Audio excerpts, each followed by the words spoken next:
பையனுக்கு என்னங்க குறைச்சல? அழகு பெற்ற பிள்ளையா இருக்கு, நல்லா சம்பாதிக்குது, நல்லா படிச்சிருக்கு, நல்ல திறமை இருக்கு. அந்த பையனோட ஒரே தப்பு அந்த பொண்ணை காதலிச்சது மட்டும்தான். யாரை காதலிக்கணும்ன்றது ஒரு விவஸ்தை இருக்கு. அந்த பையனுக்கு அது வந்து தெரியல. கவினு, உன்னோட காதல் வந்து தோத்துருச்சு. இன்னைக்கு வந்துட்டு கவினோட உடலை வந்து வாங்குறேன் அப்படின்னு சொல்லிட்டு அவங்களோட உறவினர்கள் வந்து சம்மதம் தெரிவிச்சிருக்காங்க.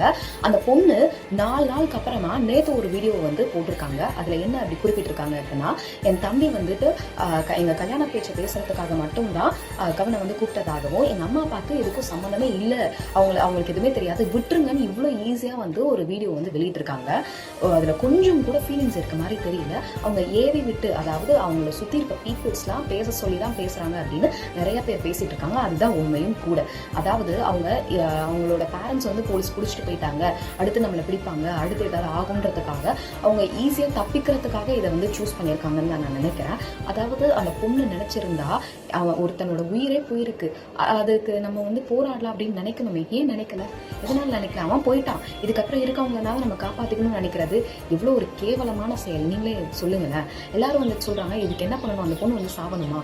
இல்ல வந்துட்டு அந்த பொண்ணோட சிச்சுவேஷன்ல இருந்து பாருங்க, அந்த பொண்ணு என்ன சிச்சுவேஷன்ல இருந்தா என்ன உயிர் போகுமா? அந்த பையனோட உயிரே போயிடுச்சு, நீ இருந்தா என்ன இல்லைன்னா என்னன்னு சொல்லி அசால்ட்டா அந்த பையனுக்கு சப்போர்ட் பண்ணி நின்று துணிஞ்சு நின்று போராடணும். அதுதாங்க காதல். அந்த பையனோட காதல் வந்து சீரியஸா தோத்து போயிடுச்சு. அந்த பையன் பார்த்து காதலிச்சிருக்கலாம்னு நினைக்கிறேன். தெரியல, ரொம்ப கஷ்டமா இருக்கு.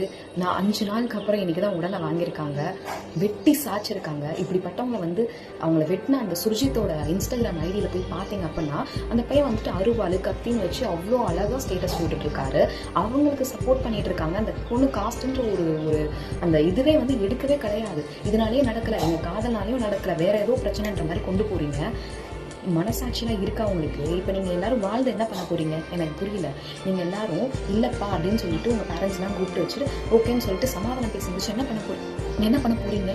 அந்த கவனோட உடலை வந்து நீங்கள் திருப்பி கொடுத்துருவீங்களா? உயிரையும் திருப்பி கொடுத்துருவீங்களா? இல்லை வந்து அவங்க பேரண்ட்ஸ்க்கு நீங்கள் எந்த அளவுக்கு ஆறுதலாக இருப்பீங்க சொல்லுங்கள். இதுதான் உண்மையான காதல் நாட்டில், இதுதான் உண்மையான சட்டம். இன்னும் ஒரு 4 நாளைக்கு பேசுவாங்க, அதுக்கப்புறம் யாருமே பேச இருக்க மாட்டாங்க. அதை கவினோட உடல் வாங்கியாச்சு, அதை எல்லாமே பண்ணியாச்சுல்ல, இனிமேல் யாருமே பேச மாட்டாங்க. அந்த பொண்ணு வந்து நல்லா வந்துடும், அந்த பொண்ணோட ஃபேமிலியில் இருக்கவங்க வெளியில் வந்துடுவாங்க.